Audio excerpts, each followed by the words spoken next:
मेरे प्यारे देशवासियों, नमस्कार। कल माघ पूर्णिमा का पर्व था।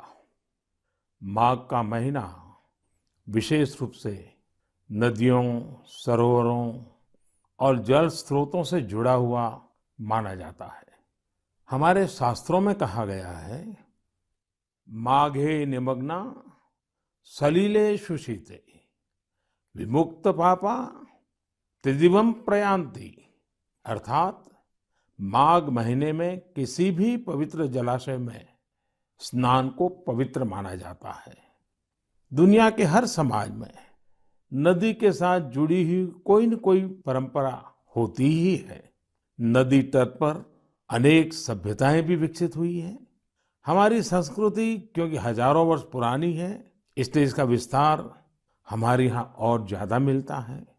भारत में कोई ऐसा दिन नहीं होगा जब देश के किसी न किसी कोने में पानी से जुड़ा कोई उत्सव न हो। माघ के दिनों में तो लोग अपना घर, परिवार, सुख सुविधा छोड़कर पूरे महीने नदियों के किनारे कल्पवास करने जाते हैं।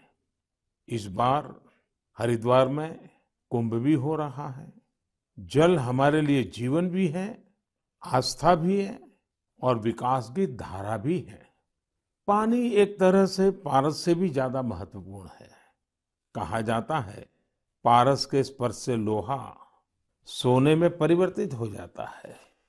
वैसे ही पानी का स्पर्श जीवन के लिए जरूरी है, विकास के लिए जरूरी है। साथियों, माघ महीने को जल से जोड़ने का संभवतः एक और भी कारण है। इसके बाद से ही सर्दियां खत्म हो जाती हैं और गर्मियों की दस्तक होने लगती हैं। इसलिए पानी के संरक्षण के लिए हमें अभी से ही प्रयास शुरू कर देने चाहिए। कुछ दिनों बाद मार्च महीने में ही 22 तारीख को वर्ल्ड वाटर डे भी है।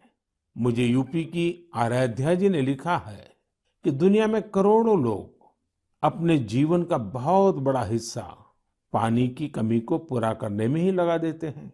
बिन पानी सब सून, ऐसे ही नहीं कहा गया है। पानी के संकट को हल करने के लिए एक बहुत ही अच्छा मैसेज पश्चिम बंगाल के उत्तर दिनाजपुर से सुजीत जी ने मुझे भेजा है। सुजीत जी ने लिखा है कि प्रकृति ने जल के रूप में हमें एक सामूहिक उपहार दिया है, इसलिए इसे बचाने की जिम्मेदारी भी सामूहिक है।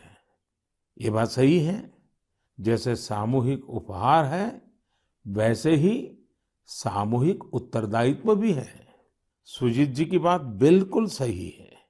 नदी, तालाब, झील, वर्षा या जमीन का पानी, ये सब हर किसी के लिए है। साथियों, एक समय था जब गांव में कुएं, पोखर, इनकी देखभाल सब मिलकर करते थे।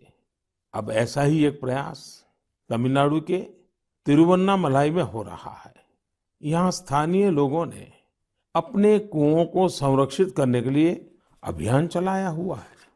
ये लोग अपने इलाके में वर्षों से बंद पड़े सार्वजनिक कुओं को फिर से जीवित कर रहे हैं। मध्य प्रदेश के अगरोदा गांव की बबीता राजपूत जी भी जो कर रही है, उससे आप सभी को प्रेरणा मिलेगी। बबीता जी का गांव बुंदेलखंड में है। उनके गांव के पास कभी एक बहुत बड़ी झील थी जो सूख गई थी। उन्होंने गांव की ही दूसरी महिलाओं को साथ लिया और झील तक पानी ले जाने के लिए एक नहर बना दी। इस नहर से बारिश का पानी सीधे झील में जाने लगा। अब ये झील पानी से भरी रहती है। साथियों, उत्तराखंड के बागेश्वर में रहने वाले जगदीश कुनियाल जी का काम भी बहुत कुछ सिखाता है। जगदीश जी का गांव और आसपास का क्षेत्र पानी की जरूरतों के लिए एक प्राकृतिक स्रोत पर निर्भर था, लेकिन कई साल पहले ये स्रोत सूख गया। इससे पूरे इलाके में पानी का संकट गहराता चला गया। जगदीश जी ने इस संकट का हल वृक्षारोपण से करने की ठानी। उन्हें पूरे इलाके में गांव के लोगों के साथ मिलकर हजारों पेड़ लगाए और आज उनके इलाके का सूख चुका वो जल स्रोत फिर से भर गया है। साथियों, पानी को लेकर हमें इसी तरह अपनी सामूहिक जिम्मेदारियों को समझना होगा।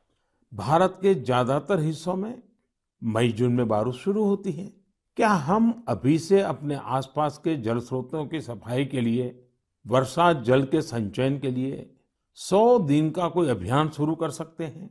इसी सोच के साथ अब से कुछ दिन बाद जल शक्ति मंत्रालय द्वारा भी जल शक्ति अभियान कैच द रेन भी शुरू किया जा रहा है। इस अभियान का मूल मंत्र है catch the rain where it falls when it false.